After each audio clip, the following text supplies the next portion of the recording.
Foi. Beleza.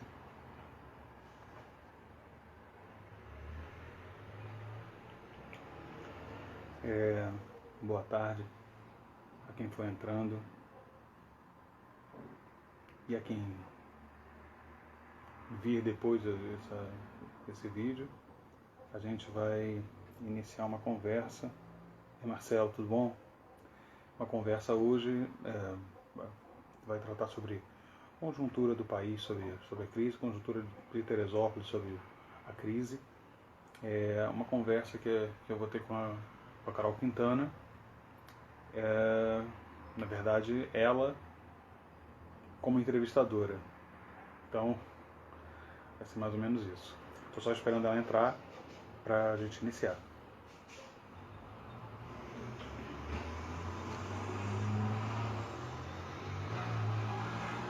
E aí, Marcelo, tranquilidade?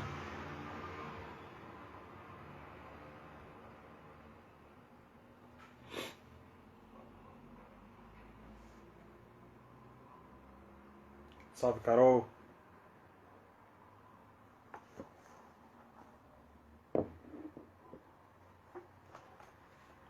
Só pedir, tá?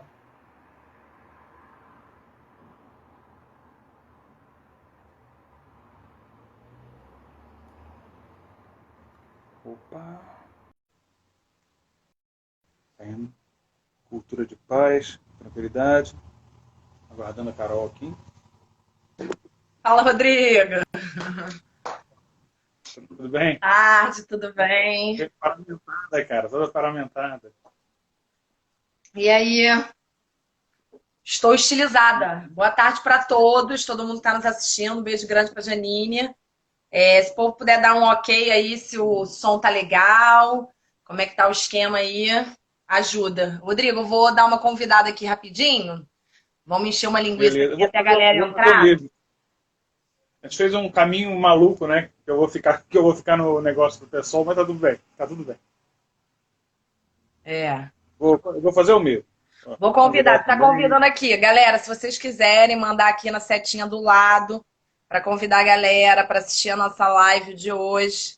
É só entrar do lado na setinha e mandar enviar. A gente está fazendo isso agora. Eu devo estar com uma cara meio de idiota fazendo isso, mas é legal para chamar as pessoas. Engraçado que aparece só alguns, né, Rodrigo? Não dá para escolher Tem, quem aí convidar. você, não, se você colocar uma letra qualquer, coloca uma letra qualquer, tipo P, aí você Aí vai vai. ver, aí vai aparecer vários com P que não aparecem normalmente. É uma loucura. Tô me achando meio escura. Agora fiquei mais Fala, escura. Bernardo. Pronto, tô meio escura. Mas tudo bem. E aí, Rodrigo, hoje você é o entrevistado, então, da vez.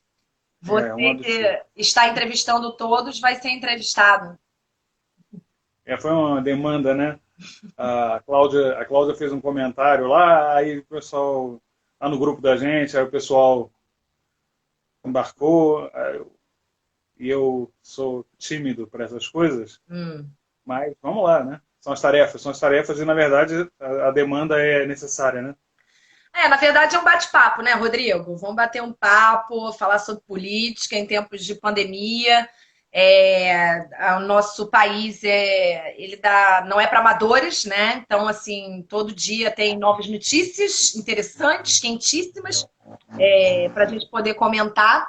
E aí eu queria começar hoje a nossa live para a gente fazer uma panorama maior, assim, de uma análise de conjuntura maior antes da gente abordar aqui as questões municipais e até o impacto dessas modificações aí no governo Bolsonaro no nível federal, como é que impacta também aqui no nosso município. Mas eu queria que a gente começasse hoje a live pensando um pouquinho sobre essas últimas notícias aí bombásticas da saída do Sérgio Moro do governo Bolsonaro, né? Como é que fica esse governo Bolsonaro perdendo uma base importante aí do seu eleitorado, né? Que via no Moro aí uma figura central dentro desse governo, né? Então eu queria que você começasse fazendo uma análise de como você vê que fica o governo Bolsonaro agora dentro dessa pandemia também, porque a gente não pode desconsiderar que todas essas crises políticas que a gente sabe que o próprio governo estimula, ela está ocorrendo dentro de uma grande pandemia que o país está vivendo, que o mundo está vivendo, né? E que a gente já está aí, já viu a mudança do ministro da Saúde, né? Em plena pandemia, e agora saiu mais um ministro. Eu queria que você fizesse uma avaliação aí de como você está vendo esse cenário e os impactos dessas mudanças no governo para conduzir essa crise aí da pandemia. Pouca coisa, né? Só um desespero para poder falar. A gente está vendo, eu acho que a primeira coisa, eu vou tentar fazer o seguinte. A primeira coisa que a gente tem que entender é que o que a gente está vivendo são três crises. São três crises que estão acontecendo concomitantemente e elas se alimentam. A primeira delas, e talvez a que vem de mais longe, é a crise econômica. Que é uma crise econômica do capitalismo. É uma crise econômica estrutural do capitalismo que a gente está vivenciando desde 2008. Ou seja, desde 2008 a gente está vendo um sistema, uma condição de perdas muito substantiva no avanço do capitalismo. E eu vou fazer só uma coisa aqui, vou ter que levantar, vou ter que fazer uma coisa que eu não fiz em momento algum, porque a minha gata invadiu aqui o espaço e eu conheço ela vai subir aqui rapidamente. Tudo bem. Eu, antes de começar a live, eu tive que subir com o meu cachorro também, porque senão vocês iam escutar um galgo latindo, pedindo para ser carregado. Eu entendo, esses são os nossos pets, nossos animais, que aliás estão salvando a gente nessa pandemia. Exato. Não, e ela estava aqui comigo, assim, super na tranquila. Eu comecei a falar, que eu fico quieto, que estou lendo, que eu estou no escritório, estou lendo, e aí, bom, aí ela veio aqui... A Janine está falando para você deixar a gata. Não, ela derruba as coisas. Bom, essa crise econômica, acho que foi onde eu parei, né? Tem essa característica dessa crise econômica, que a gente não se recuperou, todo mundo não se recuperou, e que ela impacta muito diretamente o Brasil. Tem uma outra questão, que é a crise provocada pela crise da pandemia. Ela impõe, ela intensifica a crise econômica, ou seja, ela pressiona ainda mais o mundo economicamente, e tem a própria crise sanitária, a crise de saúde. Ou seja, o quão de mortandade que está acontecendo no mundo. De percepção de como a gente fica frágil nessa constituição de mundo que a gente fez, o quanto a gente está frágil diante dessa necessidade de responder rápido a algo como o que está acontecendo agora. E a própria crise política, que aí eu vou me restringir à crise política brasileira, apesar de ter no mundo todo, que é provocada, primeiro, por uma total ocupação da presidência da República assim, com a gente, assim, sem classificação, sabe? É uma coisa impressionante. A incapacidade desse pessoal que ocupa hoje a presidência da República. É uma coisa assustadora. Assustadora do ponto de vista da competência, do ponto de vista da percepção da realidade, é assustador do ponto de vista da humanidade, de entender o que é importante de fato e a quem atende. Essa crise política, que é o cerne da pergunta que você fez, né? Ela também sofreu os impactos da questão da crise do Covid-19. A gente está vendo nesse momento o Bolsonaro ele sofre as principais derrotas dele. E essas derrotas estão diretamente relacionadas com a forma, com a condução que ele deu a como responder à questão da pandemia. E essa forma de resposta dele assusta, porque ela não é nem inteligente. A pandemia acontece no mundo todo, tem indicações claras do que está acontecendo no mundo, a quantidade de pessoas estão morrendo, o quão ela foi violenta na região da Lombardia, né? Mais precisamente na Itália, o quanto ela está sendo violenta na Espanha, assim, o impacto dela é sentido muito fortemente. E ao invés de atuar diretamente, dialogar com a OMS, entender a gravidade, tenta criar subterfúgios de um lado.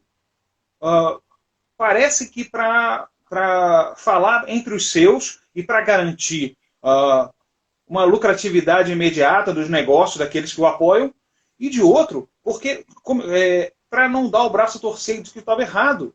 É uma coisa impressionante, mas é mais que isso. Está muito mais relacionado a essa questão da classe dominante brasileira, de parcela substantiva da classe dominante brasileira, querer impor para a população brasileira que ela esteja nas ruas, não cumprindo o que foi determinado pela OMS e pelos países em conjunto, para que não perca a sua lucratividade imediata.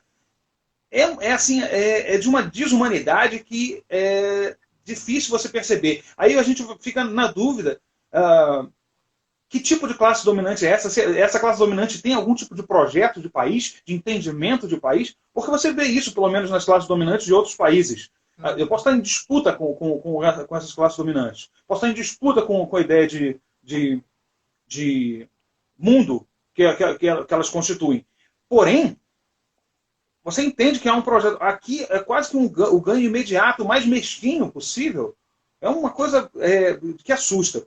E aí a gente vai vendo as fissuras. Por quê? Porque a realidade bate a porta, bate de frente, e a realidade impõe as coisas. E aí a gente vê um ministro que foi colocado lá para atender às necessidades dos planos de saúde, se deparar com a realidade e ter que responder a ela. Como é que ele vai responder? Através do Sistema Único de Saúde, através da saúde pública, porque é ela que tem a capacidade logística, a capacidade técnica para atender às necessidades para a gente se proteger do Covid-19. É ela que tem a capacidade estrutural de dar conta da necessidade de uma população do tamanho do Brasil. E a gente está vendo o reflexo disso, por exemplo, se a gente for espelhar o que está acontecendo nos Estados Unidos.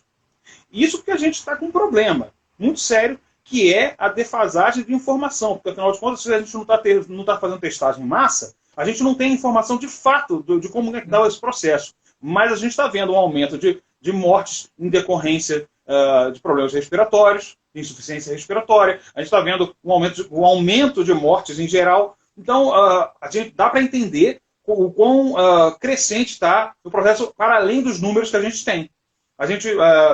E aí, tamanha pressão que a Presidência da República troca o Ministério da Saúde por não atender ao entendimento, não atender ao entendimento que a prova que só o Brasil estava tendo, ou melhor, só o governo brasileiro estava tendo, de como lidar com o Covid-19. Para além de...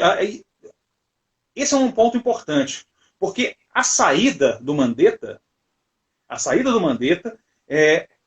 ela foi muito próxima da saída do Moro. O que me parece é que a saída do Moro é a adequação, a criação de um espaço de atuação, de uma área de manobra por parte da classe dominante, vendo que não vai dar para segurar o Bolsonaro. Tem que lembrar isso. Bolsonaro é um representante dos interesses da classe dominante e lá está por conta disso.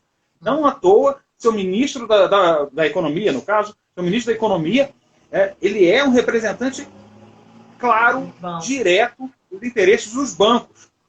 Ele é o leva e trás dos bancos dentro do Estado brasileiro. E o tipo de política que ele propõe é uma política de salvaguardar bancos e grandes fortunas e a própria classe dominante. Você não vê, por parte do governo brasileiro, nada que seja razoável para trabalhar minimamente para salvaguardar os interesses do conjunto da população, trabalhadores, pequenos empresários, microempresários. Isso está descartado. Inclusive criam muitas dificuldades. Rodrigo, inclusive só... Vai, então pode concluir isso. Não, porque era só sobre isso que você falou, mas pode concluir. Então o que a gente vê, na verdade, essa saída do Moro, ela tem uma relação direta com essa criação de um espaço, uma área de manobra para se manter no poder. Se manter no poder, estou falando de longo prazo, ou seja, ter um bote salva-vidas em processo de disputa. Tem que lembrar que o Moro é uma figura importante, uma figura de popularidade. E não só isso, mas a saída dele abre o precedente, ele criou todos os instrumentos para que se retire o Bolsonaro do poder. Bolsonaro nunca teve tão fraco no poder. E ele está fraco? Não, ele ainda está forte, tá? É uma coisa importante que se diga. Mas ele está muito mais fragilizado. Ele ainda tem as estruturas, aqueles grupos que estão centrados dentro dele, e ele fez um movimento importante de tentativa de articulação com o Centrão. Por quê? Porque ele sabe que se não tiver essa articulação, no Congresso ele pode estar decidido se vai se manter o processo de impeachment, que possivelmente em pouco tempo vai ser aceito pelo Rodrigo Maia, ou não. E ele precisa de maioria no Congresso. E ele vai fazer o quê? Vai distribuir cargo, interesse Centrão. Já dialogou lá com a liderança do Centrão e agora está aí nesse tipo de movimentação. Ele está acuado. Só que o Bolsonaro, pela dinâmica da atuação dele, que a gente vê, ele tem uma tendência a tentar dobrar a aposta. Você vê como ele ataca, ele parte para o enfrentamento. Não se importa muito com os efeitos disso. Não se importa se esse tipo de enfrentamento vai causar um caos. A gente tem que lembrar uma outra coisa. Eu acho que é bastante importante, que é essa saída do Sérgio Moro. O Sérgio Moro representa elementos que são muito similares aos do Bolsonaro. A gente tem uma direita no Brasil que não é essa direita do Bolsonaro, não é essa direita do Sérgio Moro. O Sérgio Moro representa isso também. Essa direita reacionária, fascista, representam isso, só que com características distintas, que trabalham de maneira distinta. Um de maneira espalhafatosa, da coisa da soberba, e o outro de uma maneira quase que técnica. Vamos dizer assim. Então, a gente ainda está atuando dentro desse cenário de disputas entre essa extrema-direita brasileira está tentando se entender. Isso abre um precedente interessante. Problema: a gente vai depender de um conjunto grande para pressionar o Bolsonaro. A gente vai depender de um conjunto grande de parlamentares e de entidades atuando. Isso demanda uma frente ampla. Não é o universo da esquerda, ou o universo socialista, ou o universo comunista, não é esse universo diminuto que vai botar pressão suficiente para que a gente consiga extirpar esse momento do Brasil, do governo brasileiro. Porque é um problema, ele agrava o problema da Covid-19, ele agrava a crise econômica, sabe? Todas as políticas ele agrava a situação do povo brasileiro, do conjunto da população brasileira. Precariza ainda mais a condição da população brasileira. Esse é o momento, essa saída do Sérgio Moro proporcionou uma possibilidade de pressão no Bolsonaro. Mas a gente tem que ir além. E quando eu falo que a gente tem que ir além, a gente tem que ir para além do Bolsonaro, superar o bolsonarismo, superar o que tipo de política econômica que é proposta no governo Bolsonaro e que seria proposta possivelmente no governo Moro, ou seja lá o que for. Não, Rodrigo, então, você tocou alguns pontos aqui interessantes que eu queria só retomar antes da gente ir para a próxima pergunta, que na verdade, você tocou aqui a questão da renda básica emergencial, né? Essa é a política necessária no momento, não essa política de ser contrário ao isolamento social e apenas defender o isolamento vertical, que é como o governo Bolsonaro tem defendido, sabendo que esse isolamento vertical fracassou no mundo inteiro, a OMS nem considera mais como política de controle a disseminação da Covid, né? E ele quer impor, né, como se aqui fosse dar certo, quando na verdade a gente sabe que isso é mais uma política genocida, porque não deu certo em lugar nenhum. O que dá certo é o isolamento social, é a quarentena, e a gente sabe das dificuldades que é de fazer quarentena, porque a gente sabe o quanto impacta o trabalho e a geração de renda de milhões de brasileiros. Então, foi proposta aí a renda básica emergencial, mas até agora são 50 milhões de brasileiros inscritos e ele, se eu não me engano, acho que não chegou nem 1 milhão de brasileiros, ou chegou a 1 milhão de brasileiros atendidos. Ele está protelando, ele está enrolando, não está chegando aos microempreendedores, aos microempresários, ao trabalhador autônomo, né? A quem está desempregado, que é fundamental para que a gente possa dar garantia aí a uma quarentena, um isolamento social com dignidade, né? Para que a gente possa fazer. E ele faz uma propaganda e, na verdade, a gente sabe a dificuldade que foi desde o começo, que ele foi contrário, né? E isso é muito ruim, porque precisa chegar até as pessoas, né? Bolsonaro, para de mentir, de enganar, de fazer publicidade em cima de um negócio que você não está distribuindo para o povo brasileiro. E fica nas redes sociais, mais uma vez, mentindo para o povo brasileiro, se fazendo propaganda política em cima da renda básica emergencial, que ainda não chegou aos milhões de brasileiros. Já são mais de 50 milhões, né? Eu acho que isso é uma política econômica importante agora. Eu vou comentar algumas coisas aqui para você encadear e fechar. A outra coisa também que a gente está vendo hoje é a questão aí do escândalo do gabinete do ódio. Né? A gente já está vendo o quê? Que novamente, com a saída do Sérgio Moro agora se tornou um inimigo da família Bolsonaro, do clã Bolsonaro, e aí agora disparam-se milhões de fake news de ódio ao Sérgio Moro. A gente viu novamente alguns parlamentares do PSOL também sendo atingidos, como o próprio Jean Willis agora voltou a ser atacado novamente, mesmo fora. A gente sabe o quanto Bolsonaro odeia o Jean. E outros parlamentares também do PSOL, como Talíria, né, o próprio Marcelo Freixo, também estão sendo atacados aí nesse gabinete do ódio, que inclusive o Supremo Tribunal Federal está de olho por conta até de ser vítima, né, e de ter sofrido aí desse gabinete do ódio. Eu acho que é importante a gente pensar sobre isso, porque é um dos processos aí que o Bolsonaro quer impedir, e por isso o controle dessa Polícia Federal, e por isso a saída do Moro, né? E hoje também a gente ficou aí, pegamos surpresa aí a essa inquérito do Supremo Tribunal Federal. Como você trouxe aqui, o Bolsonaro fez essa aliança aí com esse centrão, porque não dá, a política não se faz de forma isolada, ele briga com Deus e o mundo, né? Não dá para fazer política assim, e agora ele está fazendo aliança com aquela escória daquela política que ele vai ter que se explicar para a base dele, como é que ele vai fazer aliança com essa velha política, né, corrupta, que está lá em troca de cargo, né? Cargos importantes, inclusive como do Fundo Nacional de Desenvolvimento da Educação Básica, que está sendo aí distribuído, né? Então, como é que você vê esse inquérito do STF, já que o Congresso, o Maia, sentou nos 14 pedidos de impeachment, e agora o STF abriu esse inquérito para investigar as acusações feitas pelo Moro, gravíssimas aí de controle da Polícia Federal do Bolsonaro. E aí, por fim, só para a gente fechar, a gente viu ontem a live da Virgínia, né? Da Virgínia e do Roberto Lé fazendo uma análise. E eu queria que você pensasse aí, discutisse, você falou para mim que não concordou com algumas coisas que a Virgínia trouxe, mas como é que a gente ficaria, por exemplo, que ela traz a ideia de que a gente está numa situação muito grave, né? De que o Estado Democrático de Direito no Brasil, já desde o golpe de 2016, vem sofrendo muitos ataques, e que a gente está entre esse fascismo da extrema-direita e a ditadura militar clássica que o Brasil encontra, né?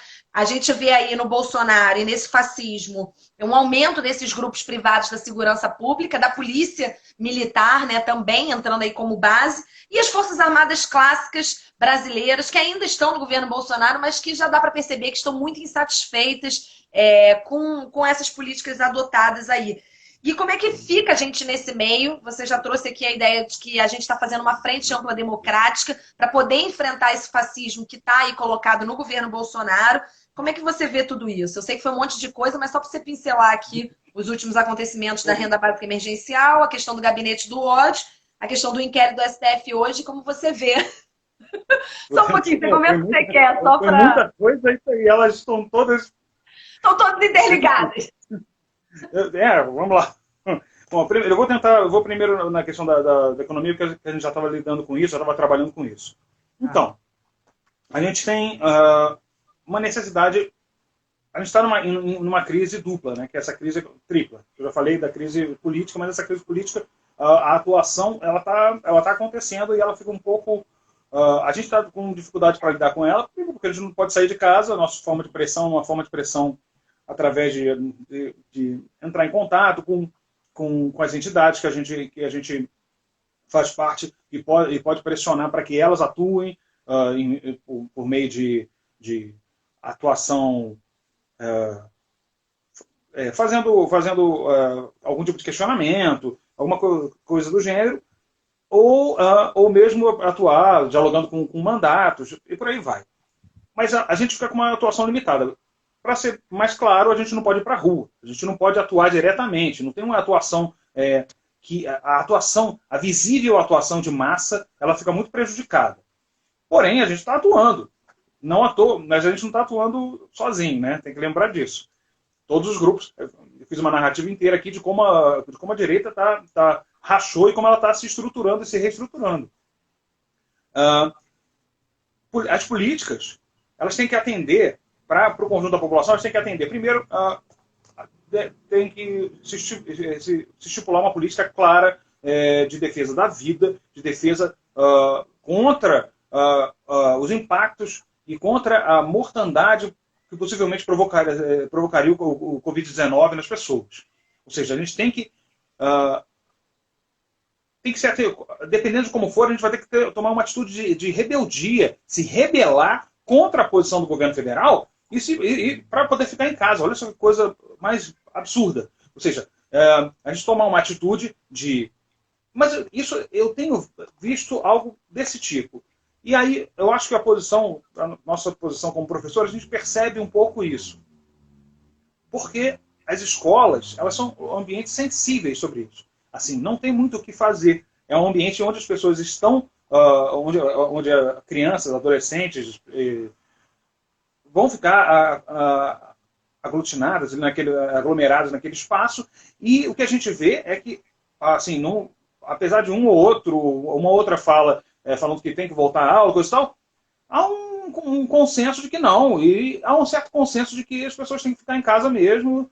O que acontece é que no universo do comércio há um desespero, principalmente dos pequenos comércios. Pô, como é que eu vou fazer? Eu vou quebrar. E aí tem esse ponto da questão da política econômica.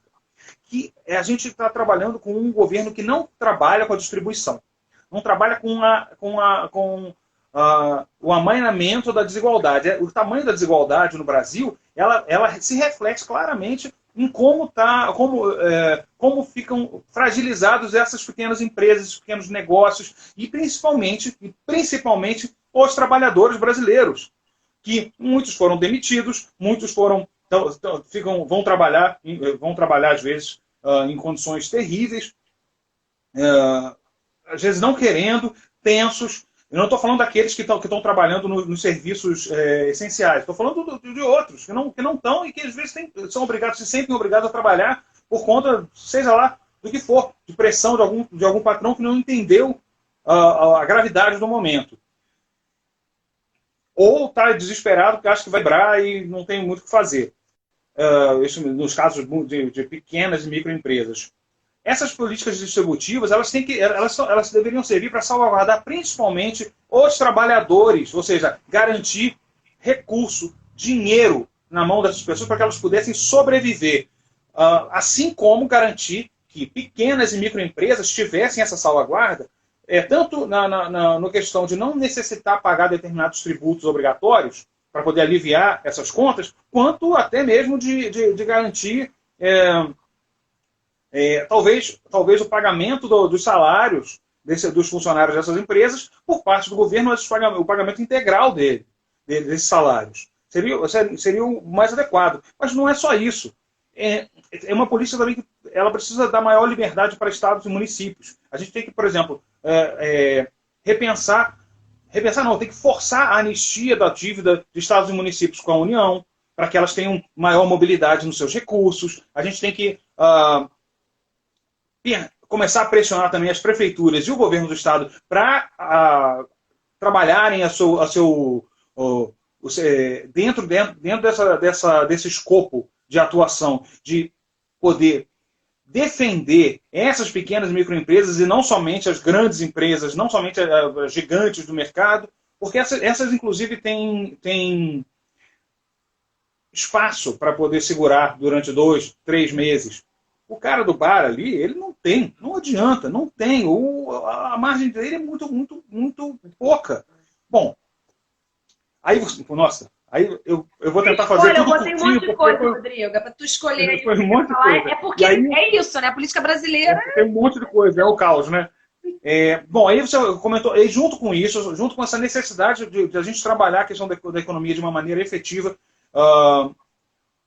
para que as pequenas e médias empresas não quebrem e que os empregos sejam mantidos, que os salários e que a garantia de vida dessas pessoas, de sustento das pessoas sejam mantidas, também trabalhar a questão da autonomia dos municípios e dos estados, Aí, junto com isso, vem essa saída do Moro, desestabiliza todo o universo político e inicia-se agora a campanha do Moro como um canalha absoluto e coisa e tal. Não que não seja, mas a questão não é essa. A questão que a campanha nasce da ideia não, desse ambiente que é o gabinete do ódio, que é o local de propagar propaganda ou antipropaganda das figuras que são contra o secto que está em torno do Bolsonaro.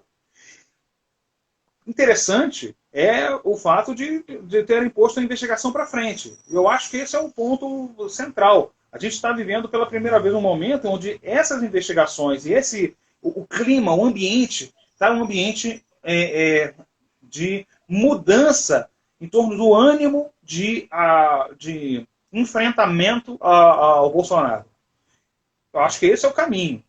Eu acho que o papel do PSOL nesse caso, o gabinete do ódio, atuar da maneira mais direta possível, que é auxiliando no processo de investigação e, caso aconteça alguma coisa, fazer a denúncia com o máximo de simplicidade possível.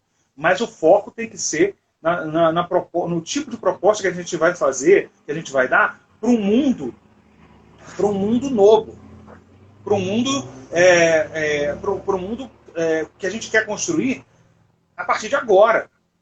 A gente está vendo que a lógica do mundo sob essa forma do capitalismo que a gente chama de neoliberalismo é capitalismo, tá? Tudo capitalismo, mas é uma forma.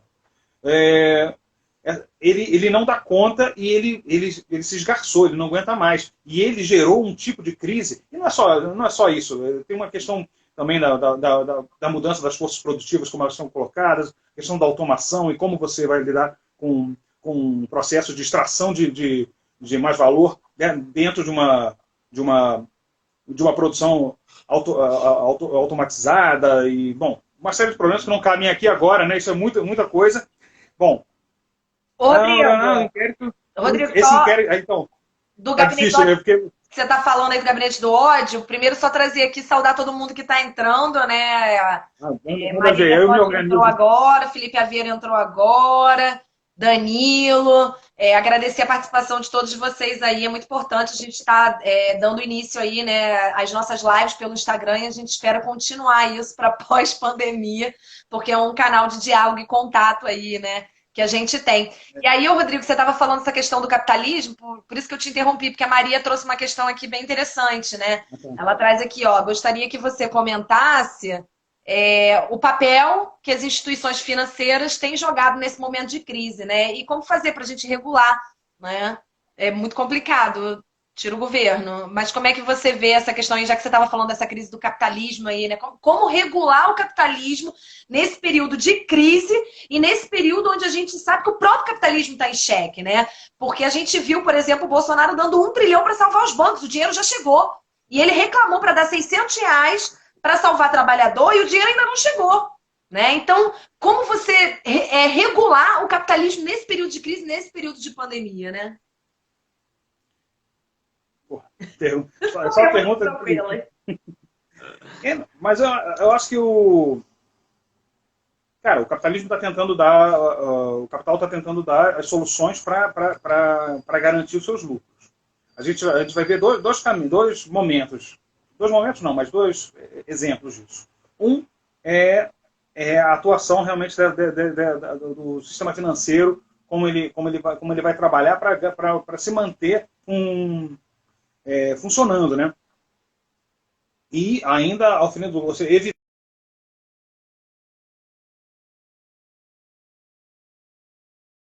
estavam dadas, mas no tempo, eu acho que deu uma deu uma parada aí. Contar um pouquinho do capital, que ele precisa continuar. Do capital? Tá bom, vou tentar. Bom, o capital está dando o seu jeito. Está tentando apresentar a sua pauta de condições para a gente sair da crise. Está dando a solução do capital da crise. E no caso do Brasil, a gente vê, primeiro, essa adequação a uma política do mercado. Primeiro, criando dinheiro e entregando para os bancos, é isso que foi feito. E é impressionante, porque assim, a coisa de 2 meses atrás não tinha dinheiro, era uma coisa horrorosa, o mundo, assim, precisava, todos os trabalhadores precisavam entender isso e aceitar reforma da Previdência, reforma reforma trabalhista e reforma sei lá mais do que, ou seja, e aceitar, por exemplo, a impossibilidade a PEC não é mais PEC, a Emenda Constitucional 95, que pedia investimento em áreas sensíveis, ou seja, a gente criou todo um universo para atender uma agenda fiscal por conta de uma pretensa ideia de que não tinha dinheiro em caixa, e na hora da necessidade, na hora que se impõe a necessidade, principalmente que a pressão aparece no mundo do capital financeiro, no capital como um todo, o dinheiro aparece, e aparece não é pouco. Isso é dinheiro feito. Foi feito. Foi colocado lá para atender a necessidade de não deixar quebrar. Eu acho que esse é um ponto importante que a gente tem que entender. A gente tem instrumentos para poder aliviar. Assim, a gente vai sofrer, a crise vai ser pesada, vai ser uma crise que ela é muito forte, mas a gente tem instrumentos para poder fazer com que a gente passe por isso de uma maneira humanamente viável. O governo Bolsonaro impede isso. Ele impede isso. A gente, com relação... O outro ponto está relacionado ao programa lá, o programa de recuperação da economia proposto lá que o Braga Neto apresentou, que não é nem um programa, assim, apresentou lá um conjunto de ideias, né? Mas ali está contido o que a classe dominante brasileira está pensando para o pós-pandemia. Uhum. E é o quê? É garantir os privilégios que já tem e ampliá-los. É esse o programa que está sendo posto. Inclusive, retomando a agenda neoliberal. Uma agenda que fragilizou o Estado para poder atuar diante do que a gente está vivendo hoje. Você tinha feito uma outra questão relacionada à questão do fascismo ou da ditadura. Esse é inclusive o ponto que eu tenho um pé atrás assim, com relação a isso. Porque eu não sei exatamente o ponto que está essa questão da ditadura nesses termos. Eu posso estar errado também. Uhum. Eu não quero estar errado. É diferente, eu não quero estar errado, mas eu posso estar errado com relação a isso, mas eu acho que é uma situação, uma perspectiva muito alarmista, mas eu acho que ela está calcada principalmente na ideia da saída do Bolsonaro do governo por impeachment e da entrada do Mourão, da possibilidade disso virar uma ditadura. Eu tenho mais preocupação, por exemplo, com o Bolsonaro dar um golpe e instaurar alguma coisa, porque eu não sei se ele tem força para manter algo desse tipo. Assim, deu, mas não sei se ele tem força para segurar algo desse tipo. Mas assim, eu acho que partindo dele eu vejo mais possível isso. Na estrutura lá do Mourão assumir, sei lá o que for, eu vejo um governo de direita, com um caráter autoritário violentíssimo, mas não com a característica própria da ditadura militar. Tem que lembrar que a gente já está vivendo um governo militarizado. Assim, um governo militarizado. Não é uma ditadura militar, mas são militares no poder. Nunca teve tanto militar dentro do universo governamental, nem na ditadura militar. Você vê uma coisa impressionante. Tem uma coisa interessante para a gente pensar sobre isso também, que é o quão a gente se livra um pouco dessa coisa do militar infalível, né? Da infalibilidade. Porque às vezes tem um mito, né? Não, o militar não, é profissional. Não, você vê que tem militares ótimos, militares péssimos, militares horrorosos, e o governo Bolsonaro não está junto dos militares ótimos. Não. Ou seja, os militares que lá estão não são propriamente esses, né? Sim. Que não tem uma perspectiva de Brasil, você vê claramente. Bom, é muita coisa, porque é um governo muito complicado. Me veio a questão da Embraer agora na cabeça, o tipo de venda da Embraer como se deu, a fragilidade que coloca o Brasil diante do mundo. Sim, mas por um lado foi até bom, né, cara? Que teve aquela ruptura de contrato, que bom. Não, e tão feliz com essa notícia de que não se efetivou a venda da Embraer. Obrigada. Aí tem isso. Aí a China se mostrou interessada, mas aí agora seria uma quebra se levantou no governo Bolsonaro que seria uma quebra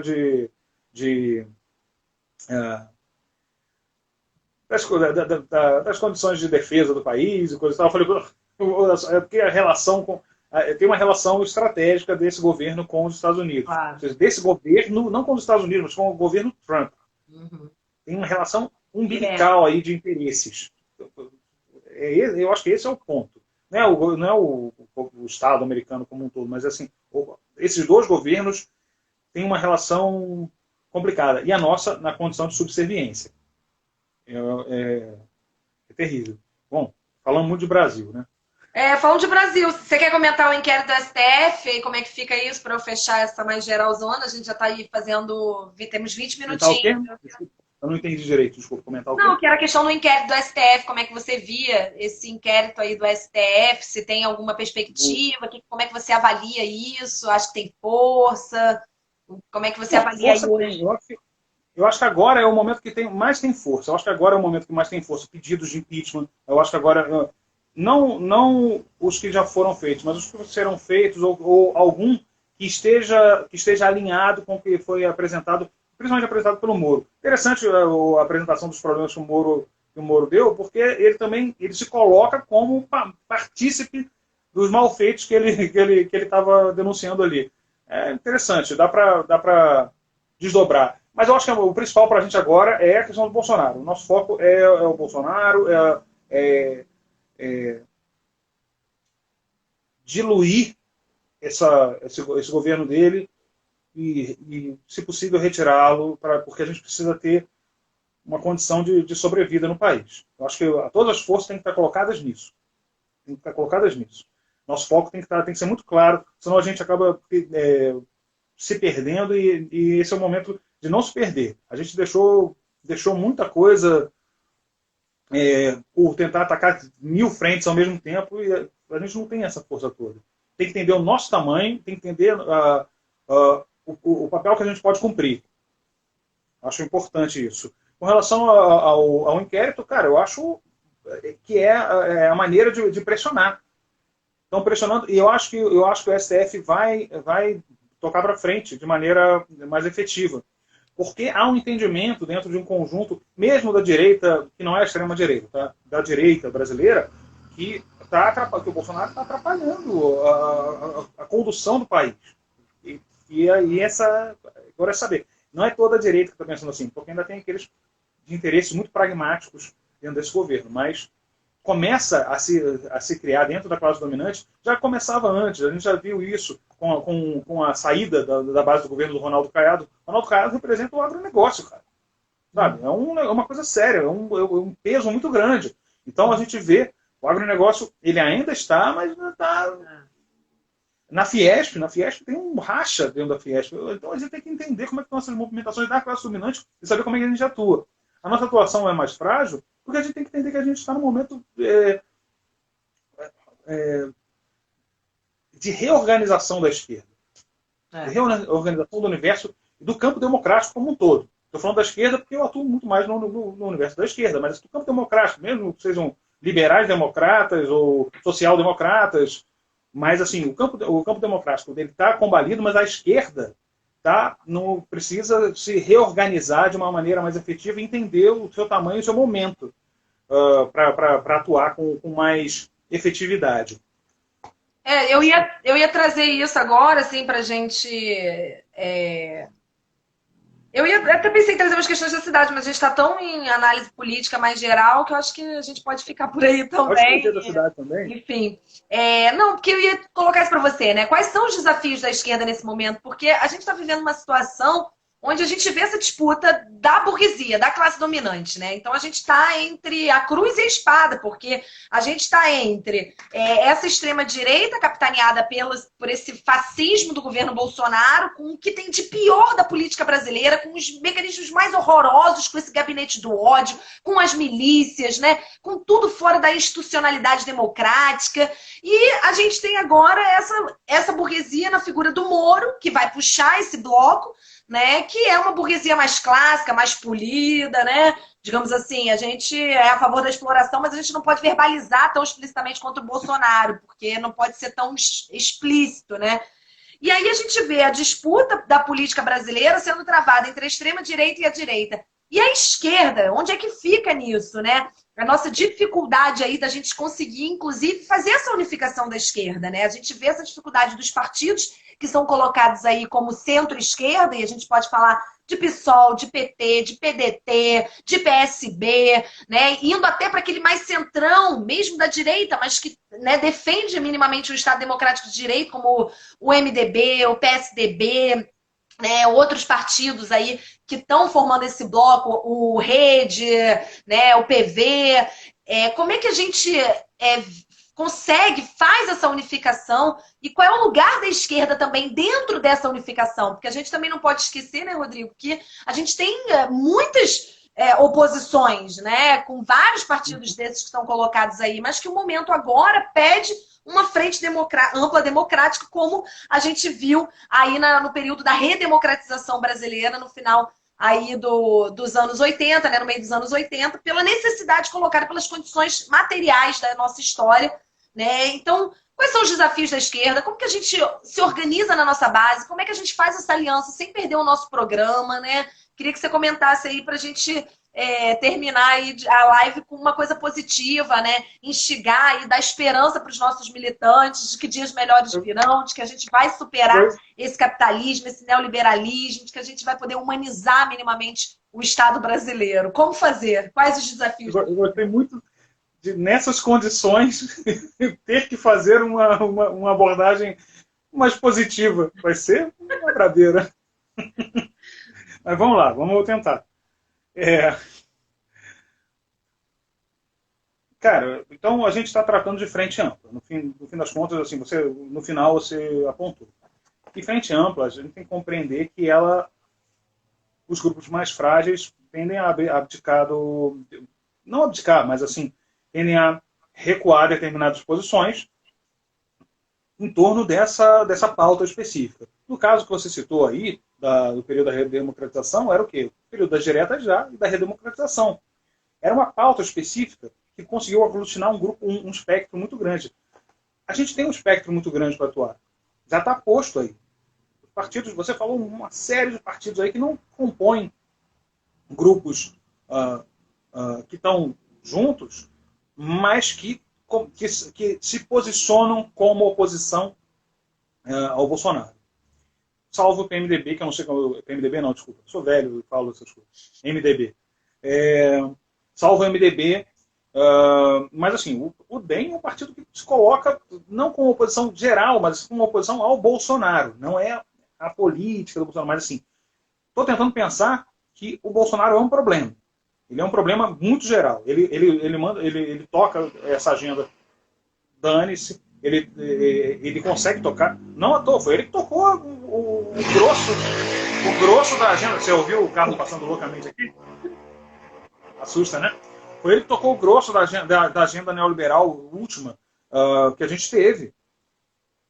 Então a gente vê um problema muito sério. Ele precisa ser extirpado. Então o nosso foco o quê? É a defesa da Constituição e da democracia. E entendendo que o Bolsonaro avilta a Constituição e traz perigo para a manutenção da democracia. A democracia nos moldes que a gente vive, que a gente viveu até então. Tem que entender isso. A gente quer mais. Quer. A gente está em condição de... A gente está aqui tentando lutar para ter tratamento médico. Pô, imagina só, são lutas muito intensas. Assim. Então, eu acho que o caminho da gente é, primeiro, entrar nessa ideia da frente ampla com esse fim específico, mas apontar caminhos. A gente tem uma plataforma, uma ideia, um programa de economia, de recuperação, que é um programa de recuperação que trabalha justamente essa questão da distribuição, da desigualdade, que trabalha a questão do Estado, de uma redefinição, de um entendimento novo sobre a atuação do Estado em relação à questão da iniciativa e principalmente do investimento público em setores estratégicos, setores estruturais.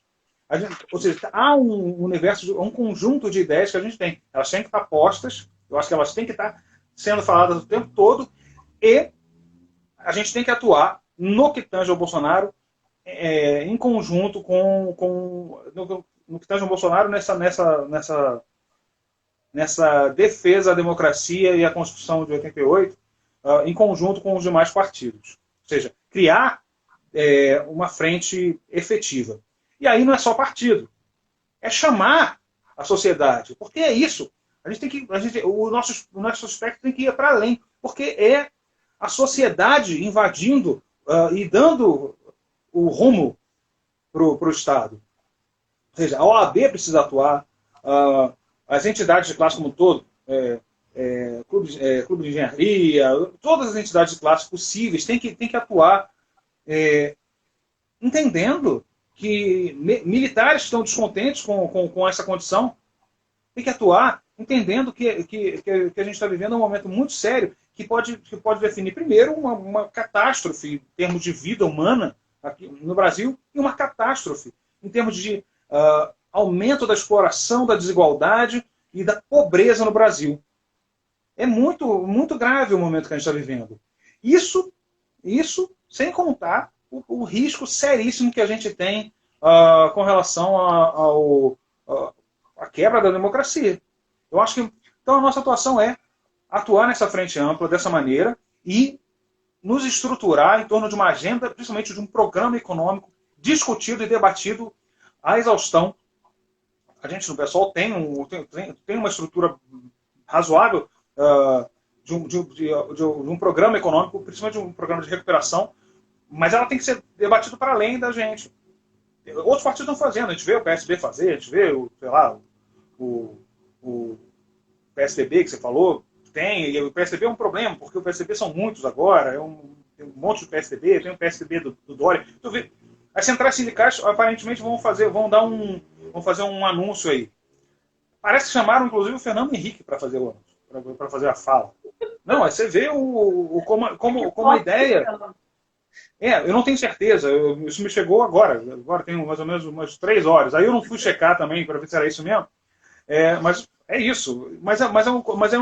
Isso é importante, porque isso é um entendimento de que a gente está vivendo um momento que precisa aglutinar essas forças. Uhum.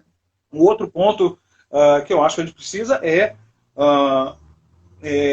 entender que a classe trabalhadora, a gente precisa redefinir a nossa forma de atuação junto à classe. Eu estou falando isso enquanto partido, né? Porque a pergunta foi mais ou menos vinculada à ideia do partido. A nossa atuação enquanto a classe é essa.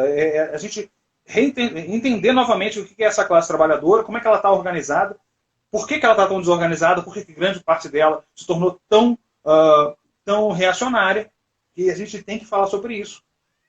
Tem que falar sobre isso. Pô, quem votou no Bolsonaro foi quem? Foi a elite? Foi a classe dominante? Não, nem tem voto suficiente para isso. A gente fala do tamanho da desigualdade, pô. Quem votou foi o conjunto da população brasileira, a classe trabalhadora. Sabe? Então a gente tem que entender o que aconteceu. O que aconteceu? O que a gente perdeu nesses últimos anos? Essa é uma questão importantíssima. Importantíssima. É algo que é inescapável a nós. Inescapável. Entender o que é essa classe trabalhadora hoje, como é que está o mundo do trabalho hoje aqui. Nada alegre, nada feliz da minha parte. Não, o que eu acho de positivo é o seguinte, é porque a gente está percebendo a necessidade. Eu acho que o ponto mais positivo a gente está percebendo que o mundo que foi criado, esse mundo do capital, e principalmente esse mundo do capital nos últimos tempos, em que a crise estrutural está durando de 2008 e se aprofunda agora, ela não está dando conta da sua recuperação como normalmente as crises do capital, como o capitalismo consegue atuar, ela está impondo que assim, o nível de contradições que o capitalismo tem, ele está sendo mais difícil de ser resolvido da maneira como ele era resolvido antes. Um outro ponto importante que isso tem relação com essa mudança da forma da produção. O aumento da automação nos sistemas produtivos, ele permite uma série de análises sobre como se produz mais, ou seja, você consegue produzir mais mercadorias, né, que seriam necessárias, consegue produzir mais produtos. Não vou nem falar no termo de mercadoria para não entrar numa seara teórica alucinada aqui, não.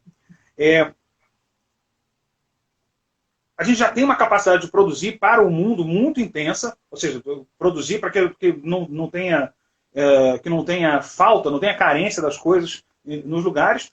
E o que importa é a gente entender como é que está essa forma de produzir as coisas, como é que está o modo de produzir as coisas e a propriedade sobre a forma de produzir. Eu acho que é o momento de a gente começar a discutir essas questões.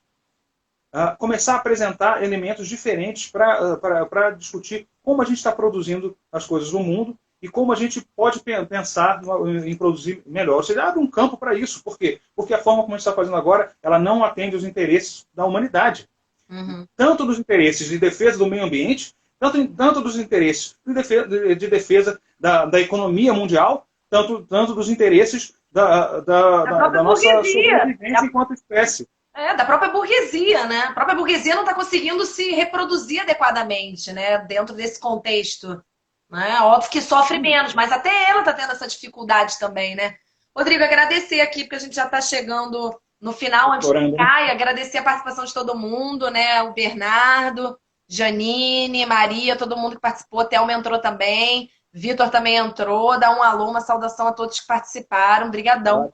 E assim, Rodrigo, na verdade eu queria te fazer, essa eu não te contei do que eu ia fazer, mas é porque estava colocada aí. Eu queria que você indicasse pra gente, ou pegasse aí na sua biblioteca, um livro que você goste para indicar aí, já que a gente falou tantas coisas sobre o Estado brasileiro, a gente focou a nossa live aqui em governo Bolsonaro, né? Aquele livro que você não pode deixar de ler, na sua opinião, para entender a política brasileira, para entender o momento que a gente vive. Eu não diria que esse aqui é para entender a política brasileira, mas para entender o quanto na história do Brasil a gente já discutiu sobre a questão da Revolução Brasileira. Primeiro entender o que é isso, a Revolução Brasileira, as diversas leituras que foram feitas disso. Esse é um livro do Luiz Bernardo Pericaz. Ele também fez a biografia do Caio Prado Júnior. É um livro impressionante. Ele tem uma introdução, que é a introdução do Bernardo, que é do Luiz Bernardo Pericaz, que é primorosa, e depois é uma coletânea de textos de grandes pensadores da história do movimento socialista, comunista, principalmente o movimento comunista, movimento comunista brasileiro. Isso aqui foi presente da Maria Bertolini. Ela está falando que conhece o livro. Esse livro é muito, muito importante, muito importante. Eu acho um livro essencial para a gente entender diversas olhares, percepções e programas para a gente superar o tipo a formação que o Brasil teve e para a gente fazer com que esse Brasil seja um Brasil para a sua população e um Brasil, no caso aqui, tem diversas leituras, né? Mas no caso aqui, para mim, um Brasil calcado dentro do ideário que o comunismo pregava. Vou até fazer outro aqui, ó. Tem esse aqui é mais difícil de achar. Esse aqui é a Apóstolo de Luiz Inácio Maranhão Filho. Luiz Inácio Maranhão Filho era um militante do Partido Comunista, morreu na ditadura, nas condições terríveis, e ele era um militante importante, e a tarefa dele, que ele estava imbuído no momento em que ele foi capturado, era estabelecer o diálogo entre o Partido Comunista e a Igreja Católica. Que legal. Uma atuação super complexa e muito, muito interessante, muito importante, uma figura que tem que ser mais conhecida. Bom, é isso. Tem um monte de outros. Tem aqui o Adolfo Sanches Vasquez, O Valor do Socialismo. Tem vários. A Revolução Brasileira que você está lendo agora. Qual? É a Revolução Brasileira que você está lendo agora. Qual é teu livro de cabeceira atualmente? Pô, eu sou o caos, cara, porque eu leio 3 ou 4 livros ao mesmo tempo. Também, na minha mesinha de cabeceira tem vários. Cada noite eu vou pegando um. Esse aqui eu tô relendo. Eu peguei, inclusive, os que eu tô relendo. Esse aqui eu não tô relendo, porque, na verdade, eu li a introdução e agora eu tô lendo aos poucos cada um dos livros. Peguei... Isso aqui é importante. Cristo é o programa de Gota. É ótimo. Muito importante. Tem uns técnicos aqui, sei lá, como os países ricos ficaram ricos e por que os países pobres continuam pobres, governança democrática, tem uma cacetada de... Aí eu leio tudo meio misturado, 27 segundos para acabar. É isso que eu tenho para dizer. Então é isso, né? Claro. Agradecer a todos que participaram. Um beijo grande para vocês. Fiquem atentos que em breve a gente tem a próxima live. É quando, Rodrigo? Dá tempo? Beijo para vocês. Não tem ainda marcado. A gente vai organizar.